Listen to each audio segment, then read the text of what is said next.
Hello guys, welcome to Career Media once again. My name is Gulshan Jha. Friends, NEET UG exam होने के बाद एक बार फिर से पेपर लीक की समस्या जो सवाल है वो एक बार फिर से गवर्नमेंट के सामने खड़ी हो चुकी है और इस समस्या को के समाधान के लिए जो सॉल्यूशन के लिए अलग अलग जो ऑपरेशनल ग्रुप्स हैं वो अपने अपने काम पे लग चुके हैं।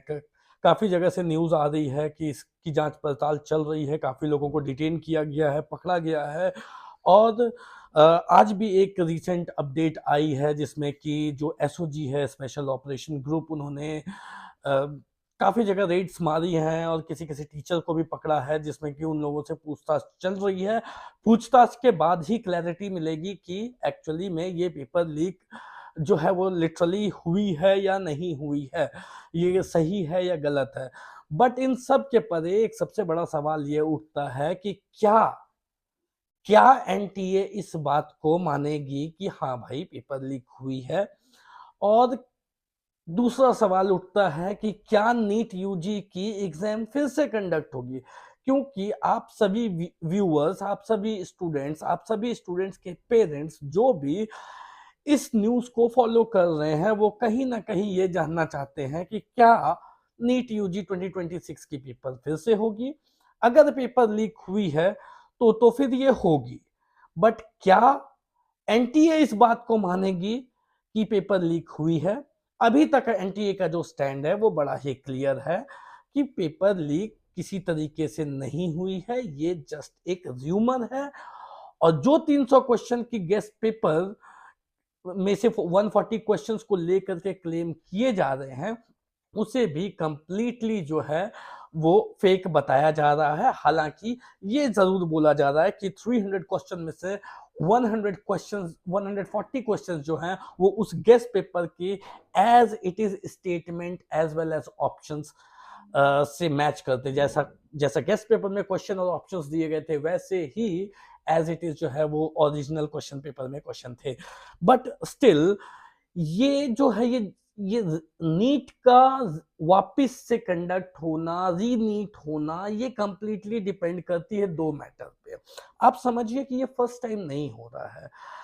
मैं पिछले 10 साल से लगभग काउंसलिंग कर रहा हूं और मेरी हिस्ट्री में ये मैंने बहुत बार देखा है, जिसमें पहले भी हमने देखा है कि पेपर नीट की समस्या को लेकर के नीट की पेपर लीक जो है उसे लेकर के काफ़ी हल्ला हंगामा हुआ था, लेकिन लास्ट में कोर्ट में जाने के बाद भी ये चीज़ें बिल्कुल से इसे खारिज कर दिया गया और ये कहा गया कि पेपर लीक नहीं हुई। जबकि जो उस समय 2020 जो लास्ट टू लास्ट ईयर की जो पेपर लीक को लेकर के जो बवाल हुआ था, वो बवाल बहुत बड़ा बवाल था, जिसमें कि सुप्रीम कोर्ट तक भी केस गई, वो केस काफ़ी दिन तक चली, बट उसके एवज में कहीं पे भी ये नहीं बोला गया कि पेपर लीक हुई।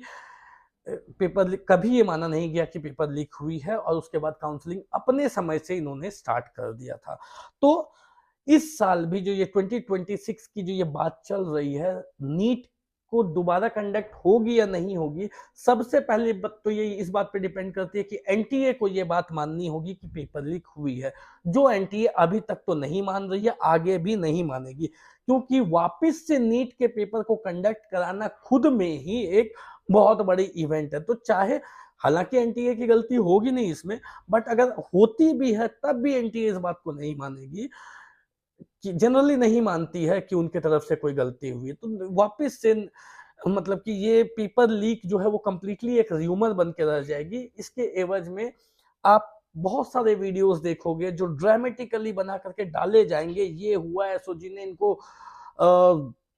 इनको गिरफ्तार किया, इनसे पूछताछ की, अब लगता है कि पेपर लीक जो है वो पक्का हो चुकी है, वापस से नीट कंडक्ट होगा। इस तरीके से जो थंबनेल बना करके चीज़ों को आपको बेची जाएंगी, बेचने की कोशिश की जाएंगी, आपसे व्यूज बटोरे जाएंगे। बट अल्टीमेटली होना यही है कि 2026 में भी ये जो न्यूज़ है ये र्यूमर बन के रह जाएगी और इसमें लास्टली यही बात सामने आएगी कि कोई पेपर लीक नहीं हुई थी और काउंसलिंग जो है वो अपने टाइम से कंडक्ट होगी।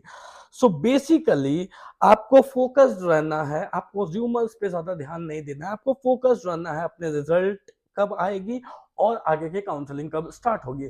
और काउंसलिंग स्टार्ट होगी तो उससे पहले सेट ऑफ डॉक्यूमेंट्स जो होते हैं वो डॉक्यूमेंट्स वगैरह आपको रेडी करके रखने हैं। तो आपको फोकस्ड उस डायरेक्शन में होना है, ना कि इन ड्रामेटिक वीडियो में ज़्यादा इन्वॉल्व होने की ज़रूरत है, क्योंकि कभी भी ऐसा नहीं होता कि कभी भी हिस्ट्री में ऐसा नहीं हुआ है कि पेपर को वापस से कंडक्ट कराया जाए, चाहे कितना भी बड़ा हंगामा क्यों ना हो गया हो। तो मेरी गुजारिश आप सभी स्टूडेंट से, आप सभी स्टूडेंट के पेरेंट्स से यही है कि इस तरीके के र्यूमर से आपको बचना चाहिए और आपको आगे अपनी काउंसलिंग के लिए फोकस्ड रहना चाहिए। काउंसलिंग से रिलेटेड जो भी इंफॉर्मेशन होगी वो ज़रूर हम अपने यूट्यूब चैनल पे डालेंगे। इस तरीके की जो न्यूज़ है, र्यूमर्स है, वो यूजी के साथ हमने पीजी में भी देखा है काफ़ी बार।